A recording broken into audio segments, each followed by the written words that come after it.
बहू घमंडी सास। घमंडी और सख्त हृदय वाली पुष्पा 92 वर्षीय अपनी सास विमला पर बहुत जुल्म करती थी। ससुर के गुजर जाने के बाद से पुष्पा ने अपनी सास विमला का जानवरों से भी बदतर हाल कर दिया था। वो उसकी गिनती घर के नौकरों में करती, उसे अलग थाली में खाना देती, रहने के लिए अलग छोटा सा कमरा। ये सब देख पुष्पा के पति आलोक को बेहद दुख होता, लेकिन वे चाहकर भी ना कुछ कह पाते ना कुछ कर पाते। एक तरफ उसकी 92 वर्षीय वृद्ध माँ थी, तो दूसरी तरफ उसकी धर्मपत्नी। वो करता भी तो क्या करता। वो असमंजस में पड़ गया था। तभी एक दिन पुष्पा अपने पति आलोक से कहती है, सुनो जी, मैं सोच रही थी क्यों ना अपने बेटे राहुल की भी शादी करा दे। देखो ना, घर का सारा काम मुझे अकेले करना पड़ता है और वो बुढ़िया की देख रेख भी मुझे ही करनी पड़ती है। मुझसे नहीं होता ये सब। ठीक है, हम राहुल के लिए लड़की देखना शुरू करते हैं। वैसे भी अब उसकी उम्र हो चुकी है। पुष्पा राहुल की शादी के बारे में सोचकर मन ही मन खुश होने लगती है। दरअसल पुष्पा अपने लिए एक ऐसी बहू की तलाश में है जो गाय से भी ज्यादा सीधी और कोयल से भी ज्यादा मीठी हो। बहुत ढूंढने और जांच परखने के बाद देविका के साथ आखिरकार उसकी तलाश पूरी होती है। वो देविका को राहुल के लिए पसंद कर लेती है और एक अच्छा सा मुहूर्त देखकर उनकी शादी करा देती है। ऊंचे संस्कार और सरल स्वभाव वाली देविका ने ससुराल में पहले दिन से ही सबका दिल जीत लिया। वो रोजाना अपने ससुराल में दिन की शुरुआत पूजा पाठ से करती और सबका अच्छे से ख्याल रखती। एक दिन देविका सबके लिए डाइनिंग टेबल पर प्लेट लगाती है। सभी लोग टेबल के पास आकर बैठ जाते हैं। देविका अपनी दादी सास का भी हाथ पकड़कर उन्हें डाइनिंग टेबल पर बिठाती है और उन्हें खाना परोस ही रही होती है कि पुष्पा उसे रोक लेती है। ठहरो देविका। क्या हुआ मम्मी जी? देविका, तुम इस घर में नहीं हो इसलिए शायद तुम्हें पता नहीं। तुम्हारी दादी सास के लिए अलग थाली है, वो इस थाली में नहीं खाती। देविका मुड़कर विमला की तरफ देखती है और फिर अपनी सास पुष्पा से प्रश्न करती है, लेकिन मम्मी जी, रसोई में तो यही प्लेट थी। तुम यहीं ठहरो, मैं इनके लिए प्लेट लेकर आती हूँ। पुष्पा रसोई में किसी कूड़ेदान की तरह पड़ी प्लास्टिक की प्लेट लेकर आती है और उसी में विमला के लिए खाना लगाती है। जब ये सब देविका देखती है तो वो आश्चर्य में पड़ जाती है और फौरन उठकर रसोई घर से दूसरी प्लास्टिक की प्लेट भी ले आती है। अरे बेटा, ये दूसरी थाली तू किसके लिए लाई है? देविका मासूमियत के साथ जवाब देती है, आपके लिए मम्मी जी। हाँ, मेरे लिए? पर क्यों? माँ जी, जब आपने अपनी सास यानी मेरी दादी सास को प्लास्टिक की प्लेट में खाना लगाया तो मैं समझ गई कि यह जरूर आपके घर की कोई परंपरा होगी, इसलिए मैं आपके लिए भी ये प्लास्टिक की प्लेट ले आई। अब आप अपनी सास के लिए इस प्लेट में खाना लगा दीजिए और मैं अपनी सास के लिए इसमें खाना लगा देती हूँ। देविका की बातों से पुष्पा हैरान हो जाती है। वो सोच में पड़ जाती है कि वो अपनी बहू देविका की मासूमियत पर खुश हो या फिर उसकी नासमझी पर दुखी। इसी तरह दिन बीतते चले जाते हैं और अब देविका को घर का माहौल और सास का स्वभाव सब समझ में आने लगता है। एक दिन सुबह पुष्पा अपनी सास यानी विमला को उसके कपड़े धोने के लिए कहती है और ये सब दूर से देविका देख लेती है। उसके कुछ ही समय बाद देविका आती है और अपनी सास पुष्पा से कहती है, मम्मी जी, मैंने घर का सारा काम कर लिया है, कपड़े, बर्तन, झाड़ू, पोछा सब लगा लिया है। अब मैं आपके पैर दबा देती हूँ। अरे लेकिन बेटा, तूने कपड़े नहीं धोए? मेरे कपड़े तो अंदर कमरे में ज्यों के त्यों पड़े हैं। मैंने आपके कपड़े नहीं धोए मम्मी जी। आप जब दादी से बोल रही थी ना कि आज उन्हें अपने कपड़े खुद धोने होंगे तो मैंने सब सुन लिया था। फिर मुझे लगा आज पूर्णिमा भी है, इसलिए शायद ये आपके घर की कोई रस्म होगी, तो मैंने आपके कपड़े भी नहीं धोए मम्मी जी। देविका की बातें सुनकर पुष्पा अपना सर पकड़ लेती है और मन ही मन कहती है, ये तो जरूरत से कुछ ज्यादा ही सीधी है। अब क्या करूं मैं इसका?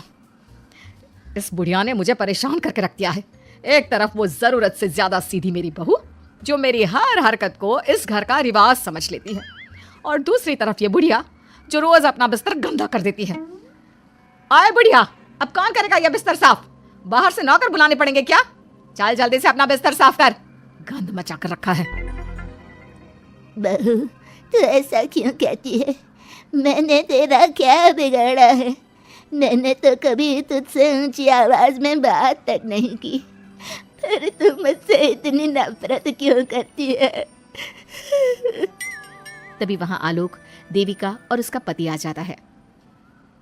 क्या हुआ पुष्पा, तुम माँ पर ऐसे क्यों चिल्ला रही हो? अरे देखो ना अपनी माँ को, इस बुढ़िया ने अपने बिस्तर का क्या हाल कर रखा है। इतनी बदबू आ रही है इस बिस्तर से, किसी काम की नहीं है बुढ़िया। आप एक काम क्यों नहीं करते, इस बुढ़िया को वृद्धाश्रम क्यों नहीं छोड़ आते? आलोक ये सुनकर परेशान हो जाता है। वो मन ही मन अपनी माँ से अपनी गलतियों की माफ़ी तो मांगता है, लेकिन जुबान से कुछ नहीं बोलता। बहू ऐसा मत कर बेटा, तू जैसा बोलेगी मैं ठीक वैसा ही करूँगी। मैं अभी इस बिस्तर को साफ कर देती हूँ, पर प्लीज़ मुझे इस घर से मत निकाल। ये घर मेरे पति की आखिरी निशानी है। मैं अपनी अंतिम सांस तक इसी घर में रहना चाहती हूँ। माँ जी, दादी सास का बिस्तर मैं साफ कर दूंगी और अब से आपको कोई शिकायत का मौका भी नहीं दूंगी। आप प्लीज दादी को वृद्धाश्रम मत भेजिए। हाँ माँ, दादी को रहने दीजिए ना यहीं पर, उनके बिना ये घर बिल्कुल अच्छा नहीं लगेगा। देखो बेटा, इनका जाना जरूरी है, अब इनकी उम्र हो चुकी है, इसलिए अब इन्हें अपनी बाकी की जिंदगी वहीं बितानी पड़ेगी। इतने में देविका वहां से चली जाती है और कुछ ही मिनट बाद एक बड़ा सा बैग लेकर वहां पहुंच जाती है। देविका के हाथ में बैग देखकर सब अचंभे में पड़ जाते हैं। अरे देविका, तुम ये बैग कहाँ से लाई? तुम कहीं जा रही हो क्या? माँ जी ने अभी तो बोला थोड़ी देर पहले कि अब उनकी सास बूढ़ी हो चुकी हैं और उनकी असली जगह वृद्धाश्रम में ही है, तो मैं ये दूसरा बैग उनके लिए भी ले आई। वो क्या है ना, उम्र तो अब मम्मी जी की भी हो चुकी है, कल तो जाना ही है, इससे अच्छा अभी चली जाएंगी तो दादी सास को भी एक सहारा मिल जाएगा। क्या? क्यों बहू, तू मुझे वृद्धाश्रम भेजेगी हैं? अपनी सास को? मम्मी जी, अगर आप इस परंपरा का पालन करेंगी तो मुझे भी तो इस परंपरा का पालन करना पड़ेगा ना। मैं बिल्कुल आपकी तरह बनना चाहती हूँ। मेरी माँ कहा करती थी, ससुराल में बिल्कुल अपनी सास के नक्शे कदम पर ही चलना, जैसा वो करें और जैसा वो रहे ठीक वैसा ही रहना। तभी मैं एक अच्छी बहू बनने में कामयाब हो पाऊंगी ना सासू माँ। देविका की ये बातें सुनकर पुष्पा की आंखों में आंसू आ जाते हैं। देविका की बातों में उसे मासूमियत के साथ साथ आज बहुत सी चीजें सुनाई देती हैं, जो चीख चीख कर बताती है कि वो आज तक कितना गलत करते आई है। बेटा, तूने तो मेरी आंखें खोल दी। अपने ससुर के देहांत के बाद मैंने न जाने अपनी सास पर कितने अत्याचार किए, उन्हें कितना जलील किया, खरी खोटी सुनाई। आज अगर तू नहीं होती तो मुझे कभी अपनी गलतियों का एहसास तक नहीं होता। देर से ही सही आपको अच्छे बुरे का एहसास हुआ, यही बहुत बड़ी बात है। मम्मी जी, तो अब आपके सामान का क्या करना है? अरे जा जाकर इसे मेरे कमरे में रख कर आ जा, अब कोई कहीं नहीं जाएगा, सब यहीं साथ में रहेंगे। बहू, मुझे समझ में नहीं आ रहा मैं तेरा किन शब्दों में धन्यवाद कहूँ। जो चीज़ तूने 2 दिन में पुष्पा को समझा दी, वो मैं बरसों से कहने की हिम्मत तक ना कर सका। पापा जी, ज़रूरी नहीं कि हर बात कहकर भी बताई जाए, कभी कभी अपनी गलतियों का एहसास कराना भी ज़रूरी होता है। और मैंने भी मम्मी जी के साथ ठीक वैसा ही किया, उन्हें उनकी गलतियों का एहसास कराया और देखिए आज सब ठीक हो गया। सच में देविका, तुमने आज हम सबको बहुत बड़ी सीख दी है। अब पुष्पा सुधर जाती है और घर की पूरी जिम्मेदारी देविका को सौंप देती है।